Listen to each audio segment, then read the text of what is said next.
On va recommencer parce que vous ne suiviez pas. Je disais que nous étions dans le psaume 133 et j'ai expliqué qu'est-ce que c'est et nous allons recommencer. Je relis au nom de Jésus-Christ. Voici, oh, qu'il est agréable, qu'il est doux pour des frères de demeurer ensemble. C'est là que... C'est comme l'huile précieuse qui, répandue sur la tête, descend sur la barbe d'Aaron, qui descend sur le bord de ses vêtements. C'est comme la rosée de l'Hermon qui descend sur les montagnes de Sion, car c'est là que l'Éternel envoie la bénédiction, la vie pour l'éternité. Et je disais qu'il est très important dans la vie chrétienne d'avoir cette communion, de demeurer ensemble, de se réunir comme nous le sommes. Ça attire la gloire de Dieu sur nos vies. Amen. Ce n'est pas en restant chez soi, seul à la maison, sans communier avec les autres, qu'on peut dire qu'on se sent bien dans la famille de Dieu. Si on veut mieux se sentir dans la famille de Dieu, il faut vraiment cette communion, assister aux réunions ensemble. Amen. Ça donne de la joie, n'est-ce pas? Amen. Bonne fête à toutes les mères. Alléluia. Tout le monde est mère en tant que femme. Amen. Toutes les femmes sont mères. Voilà, c'est ce que je veux dire. Amen. Surtout dans le Seigneur. Je m'explique. Alléluia. Être mère ne veut pas dire seulement mère biologique. Nous sommes d'accord. Vous êtes une femme. Dites Amen. Amen. Si vous êtes une femme, sachez que vous êtes une mère. Amen. Mère ne veut pas seulement dire celle qui a mis au monde biologiquement. Si vous êtes une femme, vous êtes appelée à mettre au monde spirituellement. Et c'est le monde spirituel qui compte plus que le monde naturel dont nous vivons. Amen. Parce que tu peux avoir beaucoup d'enfants dans ce monde. Je ne dis pas que Dieu ne les reconnaît pas. Mais si tu as un seul enfant que tu as donné au monde spirituellement, il t'accompagne jusqu'en haut. Amen. Amen. Parce que la couronne de ton enfant là sera aussi ta couronne. Tu peux avoir fait 10 enfants dans ce monde. S'ils refusent d'être un gars et de te rejeter, est-ce qu'ils seront tes couronnes auprès de Dieu? À moins que parmi eux, il y ait des enfants spirituels que tu as amenés à Christ et qui ont percé. Alléluia. Moi, je dirais même, je ne refuse pas les enfants biologiques. Je pense qu'il est mieux, c'est mieux même d'avoir des enfants dans le monde spirituel et être une mère spirituelle. Je connais des mamans, d'ailleurs ma propre mère spirituelle. Comme les gens posent souvent des questions, quand tu lui poses la question, vous avez combien d'enfants? Elle dit, une multitude. Je ne peux même pas les compter. Elles sont plus de 200, plus de 2000, je ne sais pas. Tu la regardes, tu dis que, mais comment toi tu as fait pour les accoucher? Amen. Elle sait ce qu'elle dit et c'est la vérité. Amen.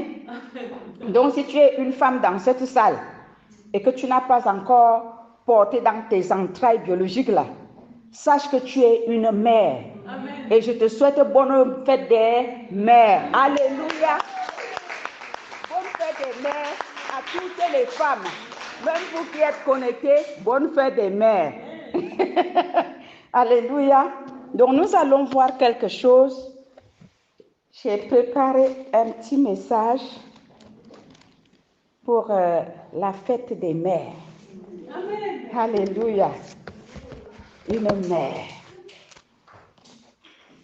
Moi, j'ai déjà donné ma définition de mère. Je ne cherche pas la définition d'une mère qui est chez Petit Robert. Amen. Hein? Je ne cherche pas. J'ai créé mon vocabulaire qui est biblique. Une mère veut dire celle qui porte aussi dans les entrailles spirituelles. Amen. C'est ça. Le jour que nous rentrons dans la maison, tes enfants s'alignent à côté de toi comme ça, avec leur couronne. Toi-même, tu as la grand-mère des couronnes. Dis, j'aurai la grand-mère des couronnes. Au nom de Jésus-Christ. Amen. C'est ça. Non. Nous, les femmes, on doit dépasser ce niveau-là. Ah, je ne suis pas mère biologique. Non. L'accouchement biologique, ce n'est pas ça qui détermine ta couronne au ciel. allez et faites de toutes les nations les disciples. Amen. Est-ce que Dieu a dit, bon, c'est vrai, il a dit, allez, multipliez-vous, mais ça n'a rien à voir avec les disciples. On est d'accord? Allez et faites de toutes les nations les disciples. Amen. C'est ça. Ce sont ces disciples-là qui sont nos enfants. Donc, même si tu as, il suffit d'être femme, même si tu as 5 ans, dès que tu sais déjà parler, tu peux faire ton disciple. Les petits-enfants savent évangéliser. Mais oui, les petits-enfants savent évangéliser. Il peut évangéliser sa camarade à la crèche ou à la maternelle, je ne sais pas. Et puis, il fait son disciple. Elle fait son disciple, elle accouche là, à cet âge-là. Amen.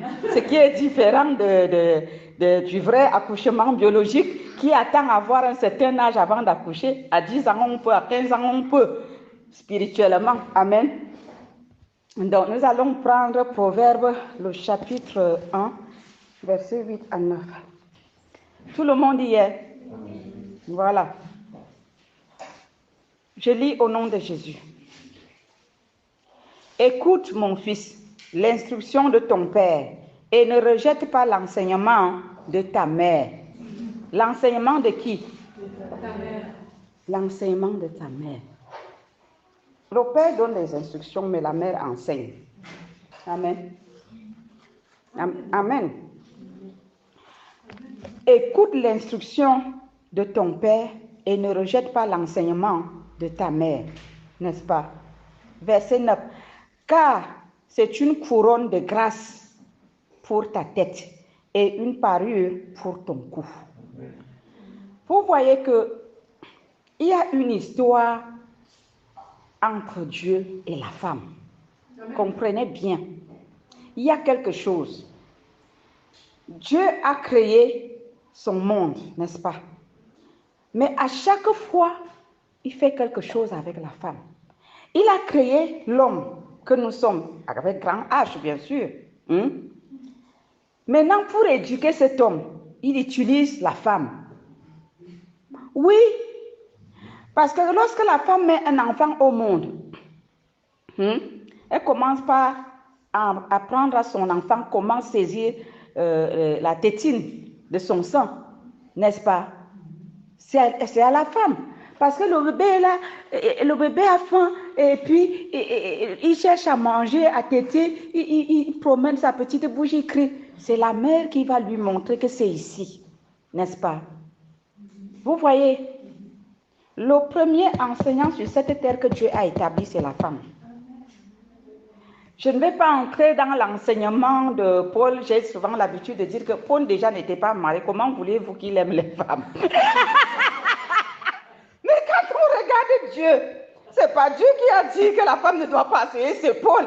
Maintenant, quand on regarde Dieu, lui, il a commencé dès le début. Quand l'enfant sort du ventre de sa mère, la première personne qui enseigne à l'enfant comment on attrape la tétine, c'est la maman. Amen. Après, commence à dialoguer avec le bébé, l'enfant. Quand l'enfant veut toucher à quelque chose qui n'est pas bien dans la maison, qui apprend à l'enfant que ça c'est mauvais, ça ce n'est pas mauvais? C'est la femme parce qu'elle reste à la maison. C'est son rôle. Amen. Là, je sais qu'il y a des exceptions, mais là je parle dans le cas général. Parce qu'il n'y a pas de règle sans exception. Nous sommes conscients qu'il y a des mauvaises mères, n'est-ce pas? Mais ce n'est pas sur ça. Nous prenons ce qui est positif. Donc, dans la majorité, s'il y a 2 mères qui ne sont pas bonnes, il y en a au moins 8 qui sont les meilleures. Alléluia. Donc, on traite le cas des meilleurs. Amen. Donc, la femme est appelée à enseigner. C'est le premier enseignant que Dieu lui-même a établi sur la terre, en collaboration avec son œuvre qu'il a bâtie. Amen. Personne ne peut changer cela. Et Éphésiens, nous allons dans Éphésiens chapitre 6, du verset 1 au verset 3, et je lis au nom de Jésus. La Bible dit, enfants, obéissez à vos parents selon le Seigneur, car cela est juste. Honore ton père et ta mère. C'est le premier commandement avec une promesse. Dieu n'a pas seulement donné cet ordre, mais il a dit, il y a une promesse qui vient avec. Amen. Aussi, nous devons retenir ici que ce n'est pas seulement aux parents qui sont bons, meilleurs, mais c'est à tout ce qu'on appelle parents qu'on doit obéir. Amen. Parce que Dieu nous demandera les comptes. Il dit dans sa parole que il nous jugera selon nos œuvres. Donc, si ma maman ou mon papa ne joue pas bien son rôle, ce n'est pas mon problème. Quant à moi, je dois faire ce qui est à mon pouvoir. Amen. Afin que tu sois heureux et que tu vives longtemps sur la terre. Vous voyez la promesse du verset 1, verset 3, Éphésiens 6. Enfants, obéissez à vos parents selon le Seigneur, car cela est juste. Honore ton père et ta mère. C'est le premier commandement avec une promesse. Quelle est cette promesse? Afin que tu sois heureux et que tu vives longtemps sur la terre. Vous voyez ça? Si ta maman ne t'aime pas, c'est son problème. Toi, aime-la. Amen. Parce qu'une mère, quelque part, quand Dieu t'envoie sur la terre, la première personne avec qui tu as le contact, c'est ta maman. C'est dans son ventre que tu vis. Le papa est là pour assurer la sécurité. Parce que c'est un papa. Il remplace Dieu sur la terre. Mais la personne qui, si elle décide, sa tête tourne un quart fait un quart de tour, elle dit, qu'est-ce que je porte même, je vais être libre. C'est fini. Elle te coule comme un bateau. On est d'accord? Si la femme décide de ne pas garder son bébé, le papa ne peut rien. Il ne peut rien faire. Donc, si nous sommes vivants ou vivantes ici sur cette terre, nos mamans ont contribué. Ce n'est pas seulement parce que Dieu a voulu que nous soyons là, mais c'est parce qu'elles ont voulu, elles ont accepté. Je connais pas mal de personnes qui ont avorté. Amen. Elles n'ont pas voulu garder. Mais qu'est-ce que le papa pouvait faire? Rien. Il a beau gueuler, c'est fait. Amen. Nous devons respecter nos mamans biologiques, nos mamans spirituelles. Parce qu'au niveau spirituel, comme j'ai pris l'exemple d'une maman biologique, tes premiers jours sont entre les mains de ta mère. Elle peut les détruire, comme elle peut les garder. Amen. Pareil comme un enfant spirituel. Quand une mère t'amène au Seigneur, elle peut t'enseigner des mauvaises choses. Elle peut même t'apprendre des choses qui vont te couler plus tard dans la vie. Mais non, elle décide quand même de mieux te bâtir, de bien te former. Même si plus tard, tu deviens archibishop. C'est elle qui avait d'abord posé sa fondation. Si elle ne l'avait pas bien posée, tu ne serais pas archibishop. Je peux vous garantir, si vous avez des mauvais parents spirituels au départ, ça prend des années. Même si vous rencontrez des bonnes personnes plus tard, mais je vous dis, ça prend une éternité pour qu'on vous transforme, à moins que ce soit vraiment à la vitesse du Saint-Esprit. Mon mari peut témoigner, n'est-ce pas? Ce n'est pas évident. Quand vous avez une fondation spirituelle pourrie, pour qu'on vous redresse, c'est difficile.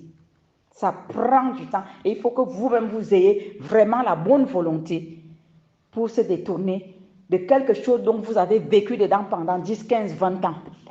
Après, vous découvrez que maintenant, c'était un faux chemin. Les premiers jours dans la vie spirituelle, comme les premiers jours dans la vie d'un être humain, sont très, très, très importants. Et ça passe par les entrailles spirituelles comme dans les entrailles biologiques. Amen. Nous devons respecter nos mamans. On ne doit pas les juger. C'est leur problème avec Dieu. Qu'elles soient bonnes ou mauvaises, ça les regarde avec Dieu. Et quant à nous, jouons notre rôle. Elles nous ont préservé la vie. Amen. Maintenant, préservons notre salut. Parce que le diable utilise pas mal de mamans pour détruire leur propre progéniture. Ça, il faut être sûr que c'est ça. Mais cependant, nous ne devons pas seulement voir le côté là. Nous devons voir ce côté qui nous dit que honore ton père et ta mère, alors tu seras béni et tu prolongeras tes jours sur terre. Amen.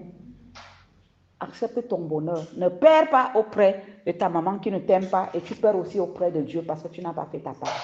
Toi, fais ta part, ne perds pas de deux côtés. Amen. C'est très délicat. Il faut bien comprendre ça. Proverbe chapitre 6, le verset 20.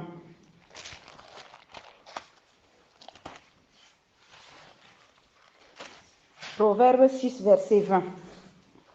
Je lis au nom de Jésus-Christ. Mon fils, garde les préceptes de ton père et ne rejette pas l'enseignement de ta mère.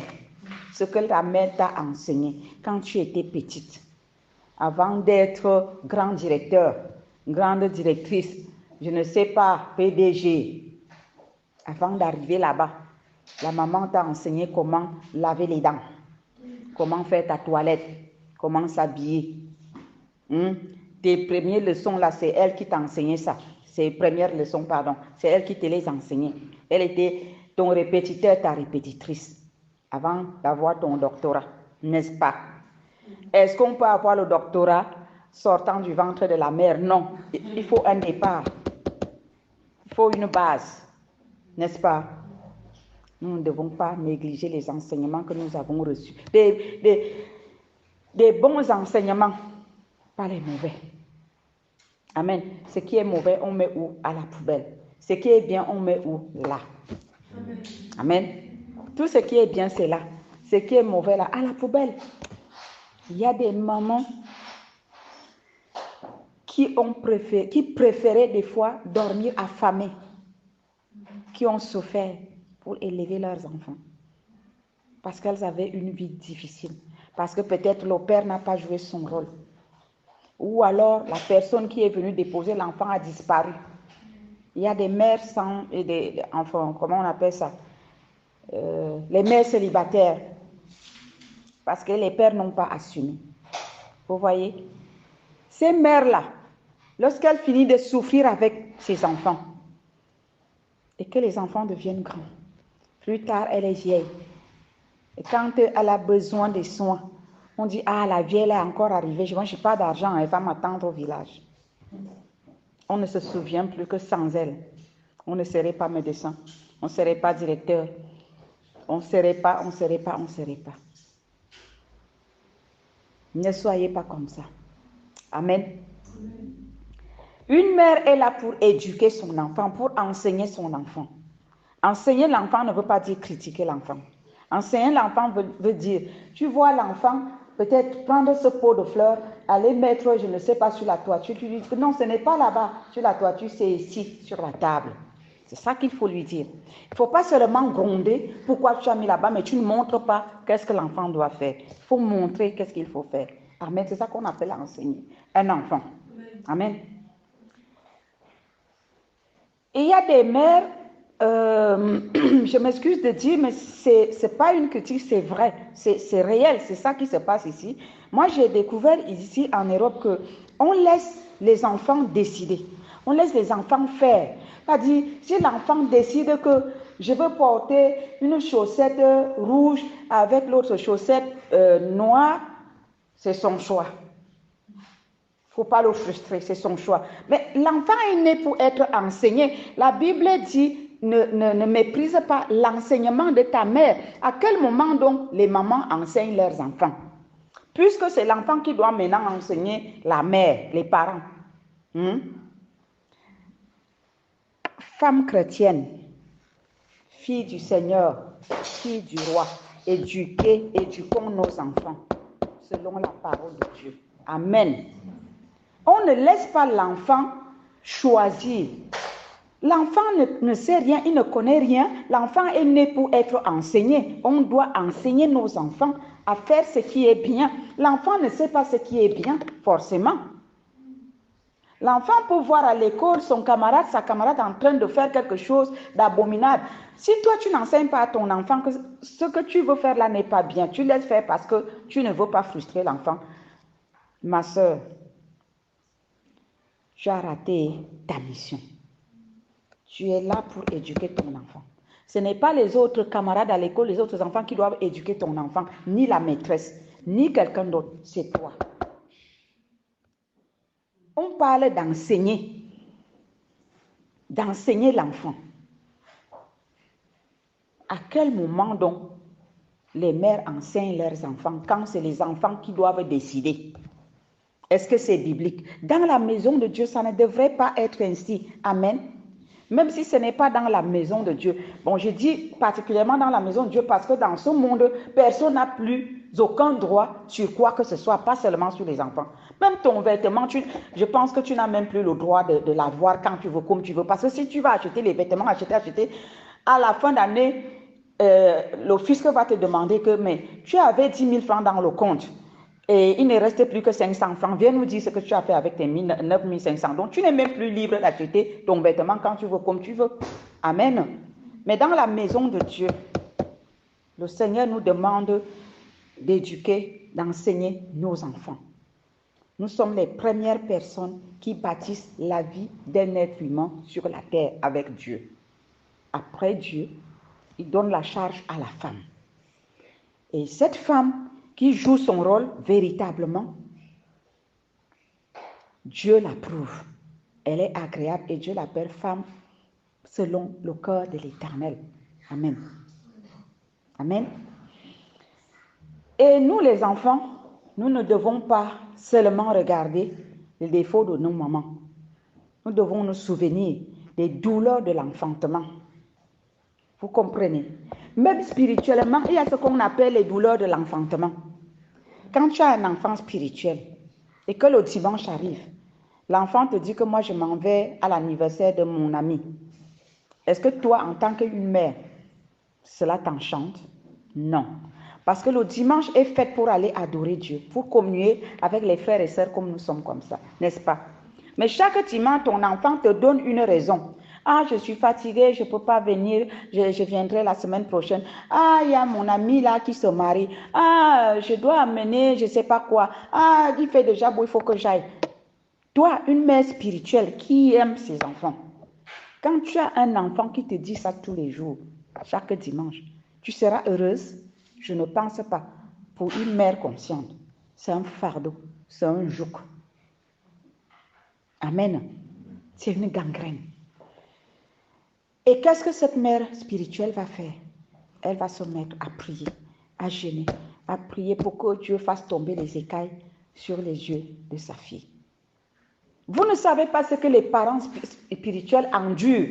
Certains d'entre vous, oui, si vous avez déjà eu des enfants spirituels, vous en connaissez quelque chose. Et si vous avez déjà accouché biologiquement, vous en connaissez aussi quelque chose. Que éduquer un enfant n'est pas simple. Tu dis A, l'enfant te dit B, surtout quand les enfants sont rebelles. C'est pénible. Alléluia. Nous devons respecter les mères, même si elles sont mauvaises.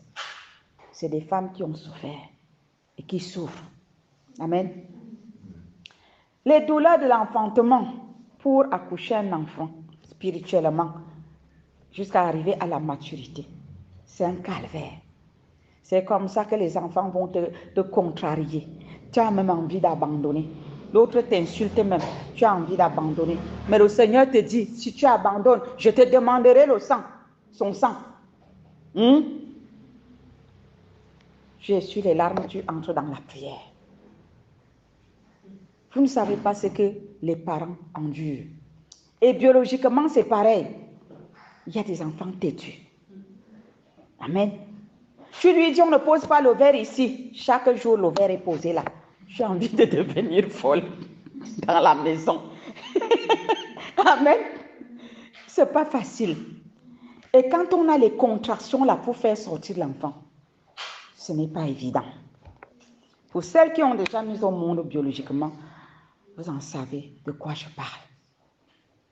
Alors, imaginez-vous, quelqu'un qui souffre comme ça, pour que toi, tu vives dans ce monde.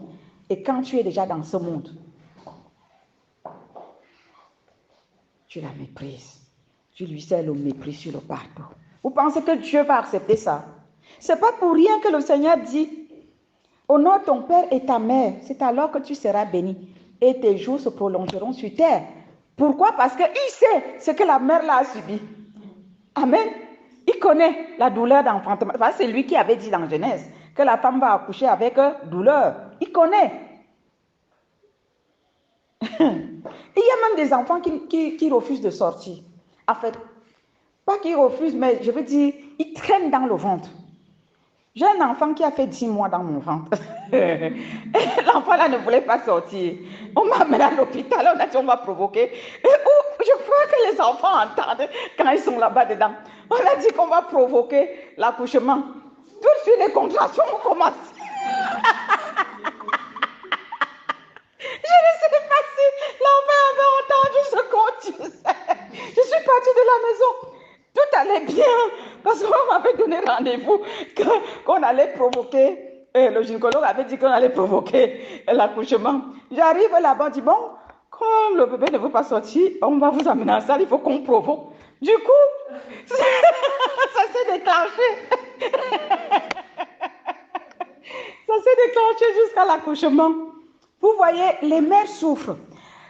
Une grossesse n'est jamais simple. C'est vrai qu'il y a des femmes qui accouchent facilement, mais d'autres qui tombent malades depuis le premier jour jusqu'à l'accouchement. Et si vous êtes ce genre-là qui tombe malade du premier jour à l'accouchement, et vous avez un enfant qui ne veut pas sortir, vous traînez la grossesse pendant 10 mois de maladie.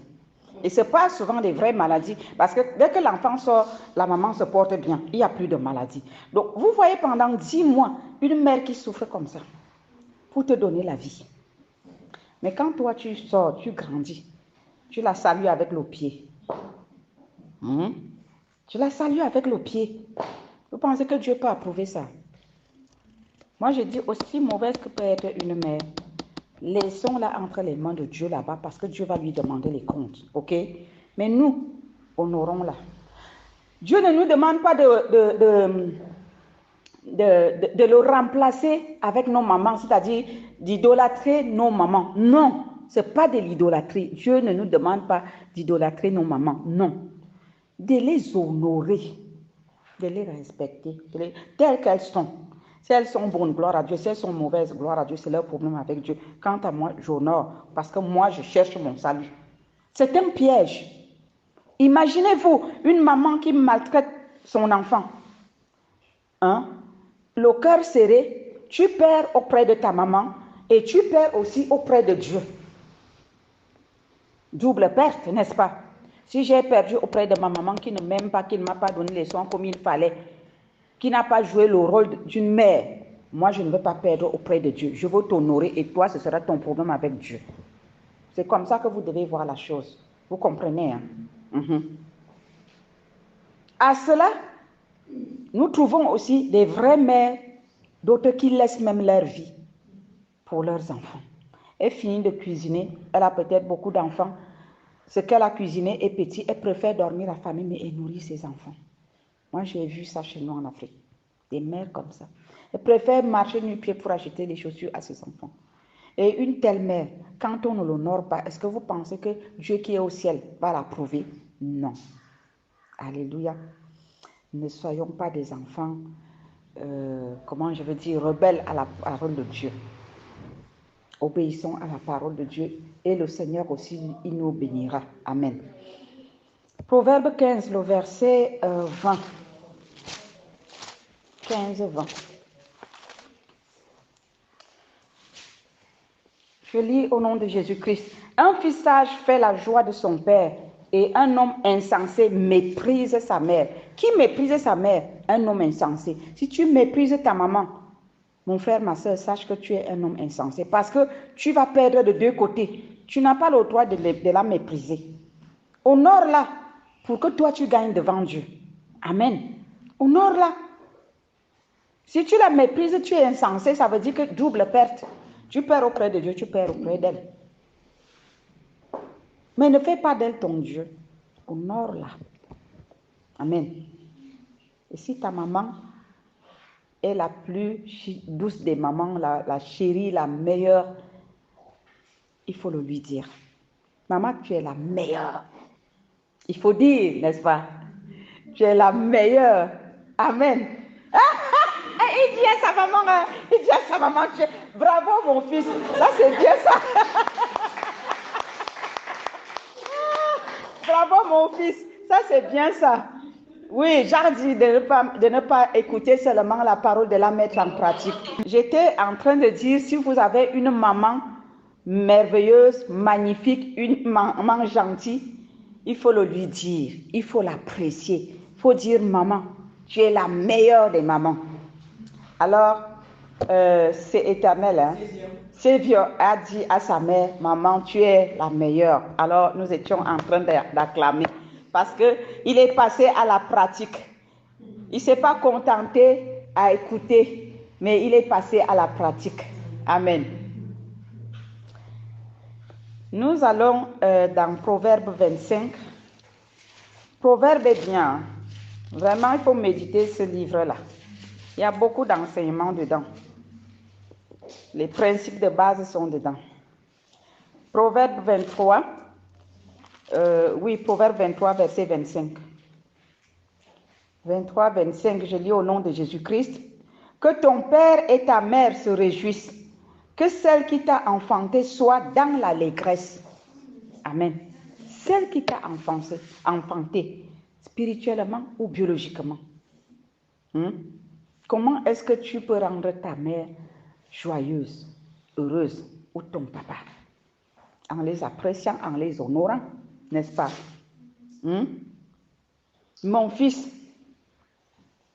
donne-moi ton cœur, ça c'est le verset 26, donne-moi ton cœur et que tes yeux se plaisent dans mes voies. Si nous donnons nos cœurs à Dieu, il va ôter tous les mauvais souvenirs d'enfance que nous avons eus avec nos parents. Amen. Il faut donner son... Parce qu'il y a beaucoup de souffrance aussi à ce niveau-là. Bon, je ne suis pas venue me plaindre de maman, je suis venue les honorer. Amen. Amen. Ne regardons pas ce qui n'a pas été. Amen. Parce que personne n'est parfait.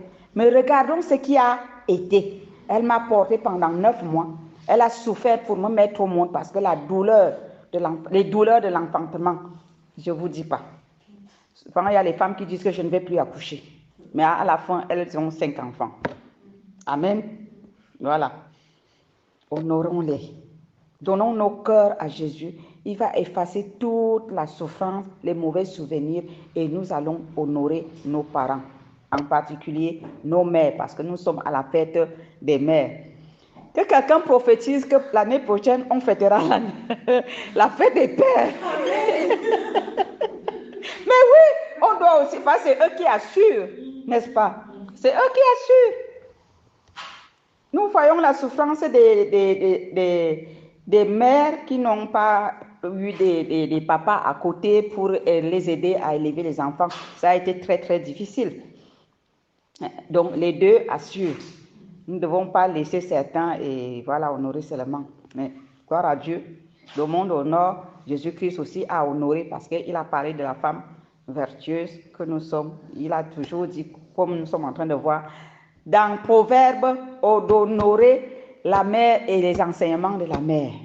Amen.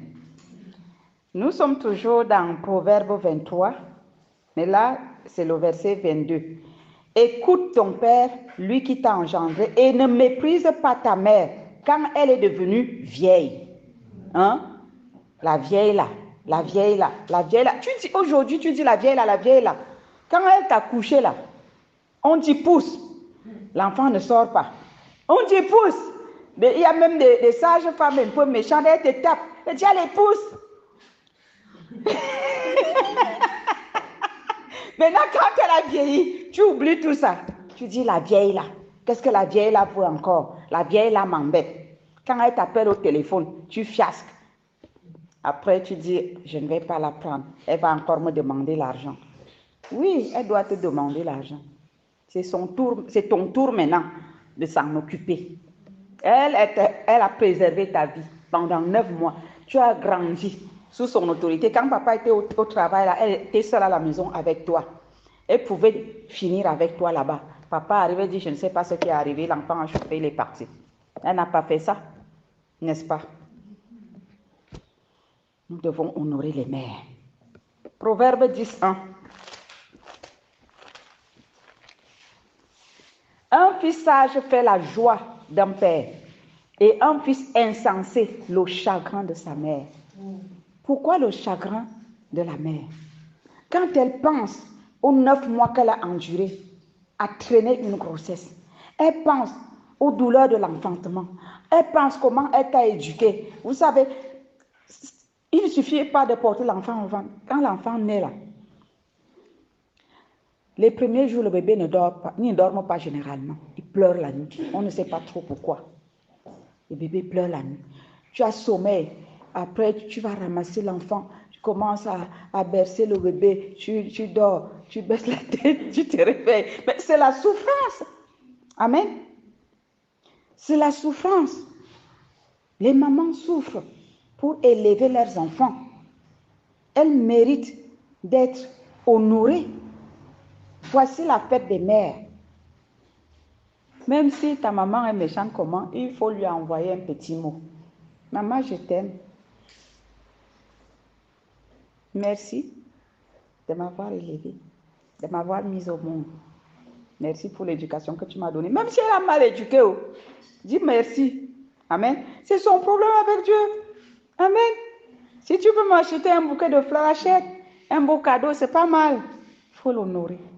Devant Dieu, tu es aimé. Tu as les mains pures et propres. Et les mamans qui sont donc les meilleures, nous, les enfants, nous devons les honorer. Encore plus et plus. Amen. Parce qu'elles nous ont fait du bien. Si nous sommes là aujourd'hui, c'est grâce à elles. Alléluia. C'est ça le bon message. Il y a plein de versets qui vont avec. Il y a des exemples, par exemple, comme dans la Bible, Rachel, qui, après avoir porté son bébé pendant 9 mois, elle a rendu l'âme à l'accouchement dès qu'on lui a juste dit que c'est un garçon. Et puis, c'est tout ce qu'elle a pu profiter, elle est partie. Vous voyez, il y a des mamans qui laissent leur vie à l'accouchement, pendant l'accouchement. Si tu as eu la grâce de voir ta maman jusqu'à présent, ou bien qu'elle t'a élevé jusqu'à un certain âge, bénis Dieu. Amen. Est-ce que quelqu'un peut acclamer pour les mamans? Alléluia.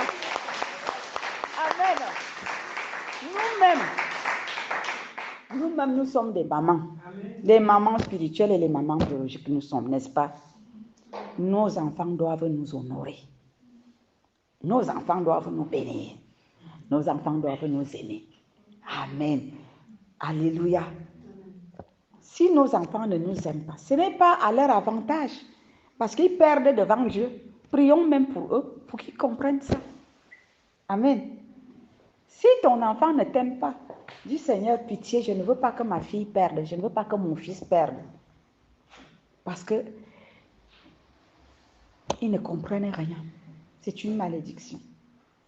Et ce n'est pas à notre avantage de voir son enfant maudit. N'est-ce pas? Tout le monde aimerait voir son enfant émerger. Mais si nous avons des enfants qui sont maudits, qui nous méprisent, est-ce que c'est une joie? Les parents souffrent doublement. Hein?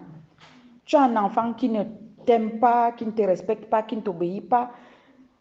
En même temps, c'est toi qui souffres parce que tu connais les conséquences de ce que l'enfant fait. Vous voyez? Être parent n'est pas facile, que ce soit spirituel ou biologique. Ce n'est pas une mince chose. Je rends grâce à Dieu qui a donné plusieurs fois dans sa parole cette instruction aux enfants d'honorer leurs parents et de ne pas négliger les enseignements que donne leur maman. Amen. Si tu es une mère ici, éduque bien tes enfants spirituels et tes enfants biologiques. C'est ce que Dieu nous demande, nous les femmes. Alors, après, il va se tourner vers les enfants pour leur dire de nous honorer. Et s'ils ne nous honorent pas, la facture, elle est salée. Nous avons tous vu. Donc, nous ne souhaitons pas le malheur de nos enfants. Amen. Je veux m'arrêter là. Si vous voulez encore d'autres passages, je peux vous les donner, vous notez tout simplement. Nous étions à Proverbe 23, 22. On est passé à Proverbe 10, 1. Maintenant, je ne vais pas lire Proverbe 17, 25. Vous pouvez noter, vous irez voir à la maison. Proverbe 29, verset 15. Proverbe 4, verset 3. Et puis 1 Thessaloniciens 2, verset 7. Ésaïe 21, verset 3, Isaïe 26, verset 17. Il y a aussi dans Jérémie 4, 31, Jérémie 13, 21. Il y en a plein dans la Bible où le Seigneur recommande aux enfants d'honorer leurs parents et de ne pas négliger les enseignements de leur mère. Amen.